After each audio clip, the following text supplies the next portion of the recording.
أعوذ بالله السميع العليم من الشيطان الرجيم. بسم الله الرحمن الرحيم. ومنا muku barka da warhaka. Yau muna bi ga watan Ramadan. Allah ya sami a sa'a kuma Allah ya sami ɗaya daga cikin ra'ayin ta cikin wannan mai albarka.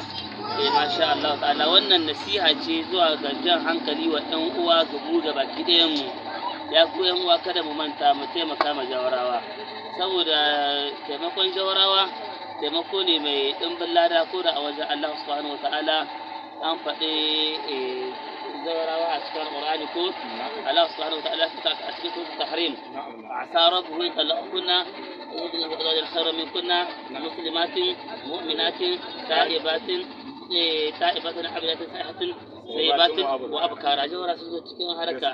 Ya ku yan wa mu taimaka ma jawara. Mana Abdul Hadi ko kace mi wannan haka nan yake. Allah subhanahu wa ta'ala tabbas idan ka taimaka wa ainihin zawarawa akwai lada sosai, kuma ita taimaka ma bazawara kamar ceto ne saboda na farko idan ka bata kamar ka bawa ƴaƴanta ne. Ƴaƴan nan nata watakila marayu ne, baban su baya raye, in kuma ma dai yana raye ba a tare, kaga kusan dai su da marayu tsaka-tsakiya suke. Suna baina su da marayun kusan dai da yanzu mafi yawa wasu mun ba ma sun san haƙƙi ba, da sun rabu da mace ƴaƴan ma ba su ƙara kulawa da su, sai su ga kamar wai in sun kula kamar wani faɗuwa ne, koko matar za ta dibi kamar yana son ta, kamar bibiya ce yake dan ta dawo. Shi kuma abin ba haka nan bane, haƙƙi ne tun da ɗanka ne wanda ka haifa, haka mata ka kula. Ka gani akwai jahilci da rashin imani da rashin hankali da hauka. Ka saki matarka ko rabu kuma suka bata da 'ya'yan. Kai haƙƙin kan na ciyarwa da shayarwa, sutura, tarbiyya, wurin bacin sauransu, rashin lahiya, ha gani duka. Kawai ita za ta yi, to ita kuma baiwa Allah ba mai hali bace ba, ita ma kuma gidansa idan babu hali, ya kake gani yanzu wannan tana ai tsantar kanta cikin wata rayuwa wadda kuma bata dace ba. Abin da kuma so kenan. To ka gani kenan, dan Allah muna kira ga ainihin mutane da Allah da Annabi wanda Allah ya horewa, kar mu manta da zawarawa, karama ce bazawaran nan babba ce, yaya ne ko ya take, dan Allah dan Annabi mu rinka taimakawa, ba sai wannan wata na cikin azumi ba, a'a ba sai shi ba, kowane hali kowane yanayi, dan Allah duk wata bazawarar da aka sani a rinka taimaka mata daidai gurgudu. Kuma sawa'un bazawarar wadda mijinta mata ce ko kuma wadda arman ya mata ce. Kwarai da gaske, ba wasu in ya mutu bane, ko yana raye in dai ka san bazawara ce ba ta da dai wanda yau gari zai waye ya ce mata amshi na ce fa ne, to dan Allah ka yi kokari, mace ce ke ko namiji, ki kokari ki taimaka ma yar uwarki, in mace ce haka, in ma namiji ne taimako dai duk wanda ka yi wa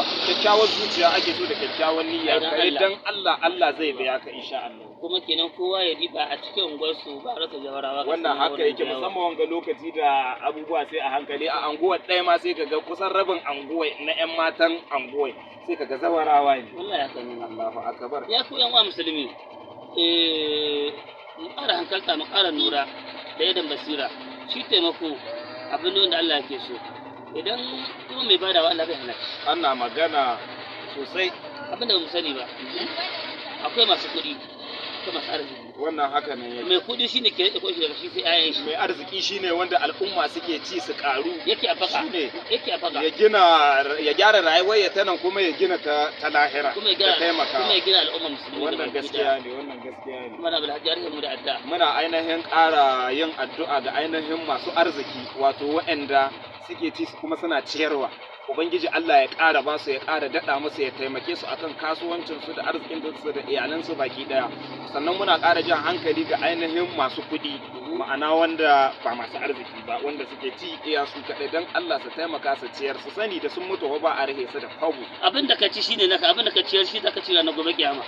Allah sarki, har ka tuna mana Rasulullahi sallallahu alaihi wasallam idan za su ci sahabbai, idan za su ci abinci tare da sahabbai, sai ya ce mu ci ko mu zubar.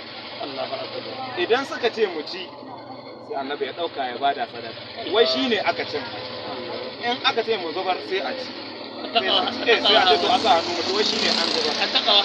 Na haka Annabi ya ce sallallahu alaihi wasallam. Jama'a duka masu Annabi ne, mi koyi da manzon mu. Allah ya ƙara ma Annabi daraja. Amin sallallahu alaihi wasallam. Harfe mana da addu'a. Allahumma salli wa sallim ala nabiyina Muhammad sallallahu alaihi wasallam. Ya Allah, wanda wasu da halin mu sa wannan azumin cikin addu'a. Ɗan uwan mu Allah ya ce wa ankihu al-ayama minkum wa salihuna min ibadikum wa imaikum in yakunu fuqara yughnihim Allah min fadli.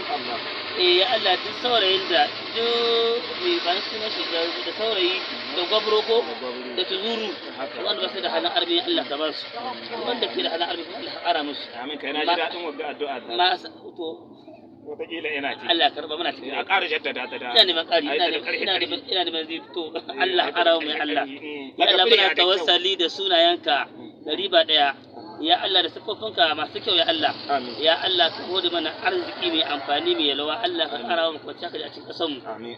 wannan tuzanan mu Allah ka ƙara shirye da su Amin. Allah ka ƙara shirye da su Amin. ya Allah ka ba mu haƙurin biyayya gare su Amin. Allah ta abin da zai zama alkhairi Allah ka haɗa mu da shi Amin. ta abin da zai zama sharri Allah ka haɗa mu da gare shi Amin. Amin. Allah ka ba mu arziki mai amfani Amin. Allah ka bi kyawun ƙarshe Amin. iyayenmu kakanninmu Allah ka ji kansu